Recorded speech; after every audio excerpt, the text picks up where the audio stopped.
Hello students, welcome back to Gray's Gyaan. Our today's topic is Specialized Intercellular Junctions. These are the structures that hold your cells together, seal your tissues, and even let your cells talk to each other. By the end of this video, you will have a crystal clear understanding of tight junctions, desmosomes, hemidesmosomes, gap junctions, and more, all explained simply, with analogies you will never forget. Let's get started. Before we go into each junction, let's get a bird's eye view. There are two broad categories of specialized junctions. First, symmetric junctions, which include tight junctions, anchoring junctions, and communication junctions. Second, asymmetric junctions, which include hemidesmosomes. Now, the tight junctions and anchoring junctions together form what we call the apical junctional complex. This is a stack of junctions sitting right at the top of epithelial cells. You can see this beautifully in the electron micrograph on screen. That is from Gray's Anatomy, figure 1.28. This complex is also what gives epithelial cells their polarity, meaning the top surface of the cell behaves differently from the bottom. This is critical for tissues like the gut lining and kidney tubules. Alright, let's talk tight junctions first, because they sit at the very top of the stack. Think of a tight junction like the rubber seal on a Ziploc bag. Its job is simple but vital: prevent leakage. In the body, it prevents substances from slipping between cells. This is called paracellular permeability. Tight junctions form a continuous belt, called a zonula, running all the way around the top of each epithelial cell, like a rubber band. And they connect to the cell's internal skeleton, the actin cytoskeleton. Under the electron microscope, something striking happens at the site of a tight junction. The plasma membranes of the two adjacent cells come so close that the space between them is completely obliterated. Gone. That is how tight the seal is. And using a special technique called freeze-fracture electron microscopy, we can see that these membranes show branching and anastomosing strands of protein, almost like a network of cracks in a dry lake bed. Now let's meet the molecules that make tight junctions work. First, Occludins and Claudins. These belong to the tetraspanin family. They have 4 transmembrane domains. Think of them as proteins that zigzag in and out of the cell membrane. They are responsible for creating those branching strands we just saw in freeze-fracture images. Importantly, mutations in Claudin 16 and Claudin 19 cause a disease where the kidneys cannot reabsorb magnesium properly. This condition is called renal magnesium wasting. Second, the aphytin-nectin complex. Nectins form pairs, first within the same cell, then across to the neighboring cell. The aphytin part connects the whole thing to F-actin. What is interesting is that in cultured cells, nectins appear to initiate junction formation even before cadherents get involved. Third, JAMs, or junctional adhesion molecules. These are members of the immunoglobulin superfamily, the same family as antibodies. They also pair up and interact across cells. ZO1 protein links them to the interior of the cell. Fourth, ZO1, ZO2, and ZO3. These are the cytosolic scaffold proteins. Think of them as the glue that bridges all the other tight junction proteins to the actin cytoskeleton. 2 key papers here: Escudero Esparza, Gyaan and Martin, 2011, a landmark review on the Claudin family and its role in cancer and metastasis. And Bozzoni, 2003, the defining review on the JAM family, published in Current Opinion in Cell Biology. Now we move down slightly, just below the tight junction belt, and we find the anchoring junctions. If tight junctions are the Ziploc seal, anchoring junctions are the Velcro. They are all about gripping cells together so they do not pull apart when the tissue is under mechanical stress. There are 2 main types here. The Zonula Adherens, or belt desmosome, runs as a continuous belt parallel to and just below the tight junction. It uses cadherents, calcium-dependent adhesion molecules, along with the aphytin-nectin complex, all of which connect to the actin cytoskeleton via the catenine complex. Interestingly, the cytoplasmic dense plaque of the Zonula adherens contains desmoplakin, plakophilin, and plakoglobin. Then there is the Fascia Adherens, similar to Zonula Adherens but more limited. It forms patches or strips of adhesion rather than a continuous belt. You find this between smooth muscle cells, in the intercalated discs of the heart, and between glial cells and neurons. Now for one of the most structurally impressive junctions, the desmosome, also called Macula Adherens. My favorite analogy for desmosomes, they are the spot-welds of the cell world. Unlike the continuous belt of a Zonula Adherens, desmosomes are small, discrete, incredibly strong anchoring points. And tissues that face constant mechanical stress, like the skin, are absolutely packed with them. Structurally, there is an intercellular gap of approximately 25 nanometers, filled with electron-dense filamentous material. These are the cadherents crossing the gap. And on either side, there are cytoplasmic dense plaques. These are the anchoring platforms inside the cell.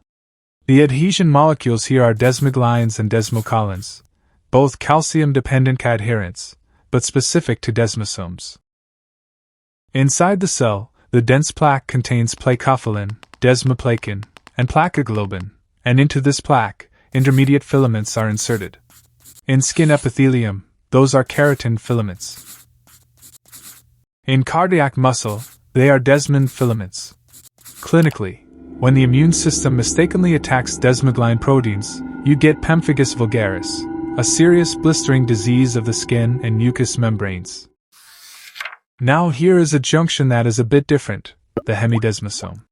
The name tells you something. Hemi means half. So a hemidesmosome looks like half a desmosome. But instead of connecting two epithelial cells to each other, it connects the basal surface of an epithelial cell to the basal lamina underneath it. Think of it as a tent peg. It anchors the epithelial cell to the ground.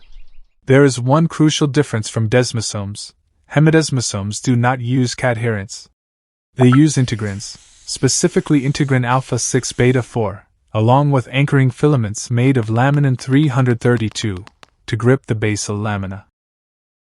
Inside the cell, the dense plaque contains two very special proteins, BPG1 and BPG2. These were first identified in patients with bullous pemphigoid, an autoimmune blistering disease where antibodies attack these anchoring proteins, causing the skin to separate from the underlying tissue.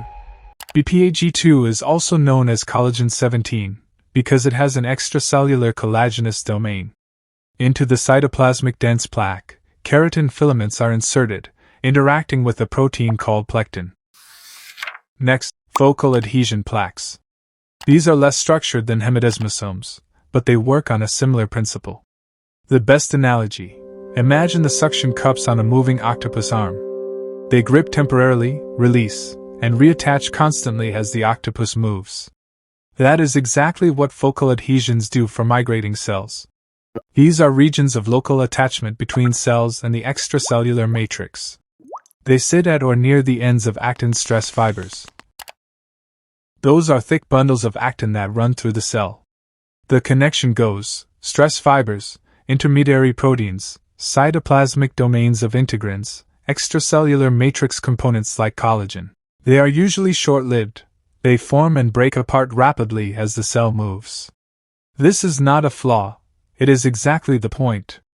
Focal adhesions also act as mechanosensors, allowing cells to feel the stiffness and chemistry of their surroundings. The landmark paper here is Geiger, Spatz and Brzezinski, 2009, Environmental Sensing Through Focal Adhesions, published in Nature Reviews Molecular Cell Biology. It described how integrin-based adhesion complexes detect not just biochemical but also physical and topographical cues from the matrix.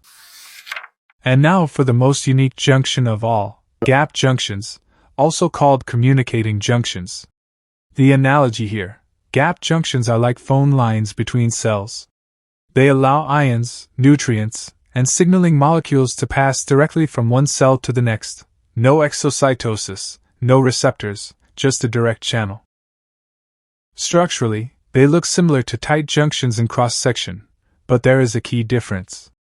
Instead of the membranes fusing, there is a visible 3 nanometer gap between the two membranes.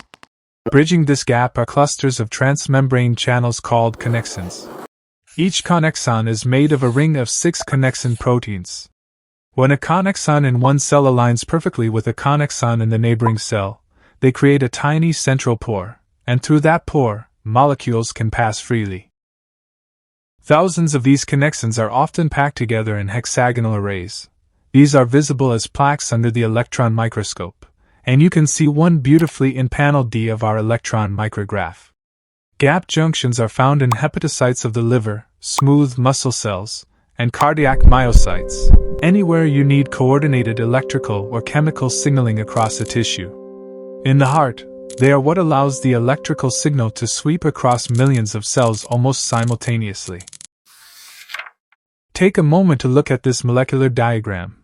It is from Gray's Anatomy Figure 1.28, and it beautifully integrates everything we have discussed. At the very top, you see the tight junction with its Claudins, Occludins, Gyans, and ZO proteins. Just below, the Zonula Adherens with its actin connections. Then the desmosome with intermediate filaments. On the basal side, the hemidesmosome connecting to the basal lamina. And in the basal lamina itself, laminin, type 4 collagen, percan, nitogen, and fibronectin. This is the complete picture of how an epithelial cell is anchored, from top to bottom. Before we wrap up, let's quickly compare all 6 junctions side by side, because this is exactly what exams will test you on. Tight junctions, symmetric, most apical, use occludin and Claudin, connect to F-actin, function as seal and polarity barrier. Zonula Adherens, symmetric, just below tight junctions, use cadherents, connect to F-actin, form the belt of adhesion. Desmosomes, symmetric, lateral or basal, use desmoglein and desmocolin, connect to intermediate filaments, act as spot-welds. Hemidesmosomes, asymmetric, basal surface, use integrin alpha 6 beta 4, connect to keratin filaments, anchor the cell to the basal lamina. Gap junctions, symmetric, lateral, use connexins to form pores, not connected to the cytoskeleton, function in cell-to-cell communication. Focal adhesions, asymmetric, basolateral, use integrins, connect to F-actin stress fibers, function in matrix sensing and cell migration.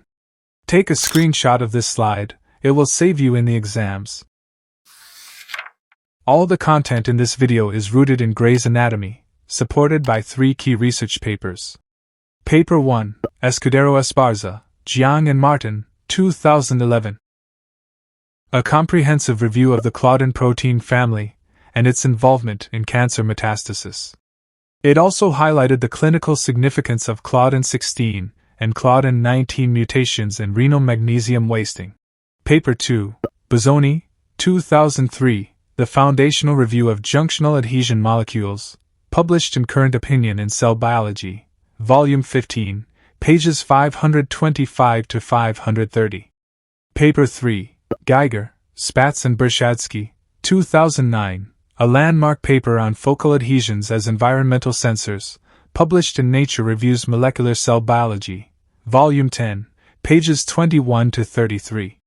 All details are on screen. Screenshot this too if you want to read further. And that is a wrap on specialized intercellular junctions. Let's do a quick final recap. Tight junctions seal and create polarity. Zonula adherens form the adhesion belt using cadherents and actin. Desmosomes are the spot welds using intermediate filaments. Hemidesmosomes anchor the cell to the basement membrane using integrins. Gap junctions are the communication channels made of connexins. And focal adhesions are the temporary matrix grips that drive cell migration.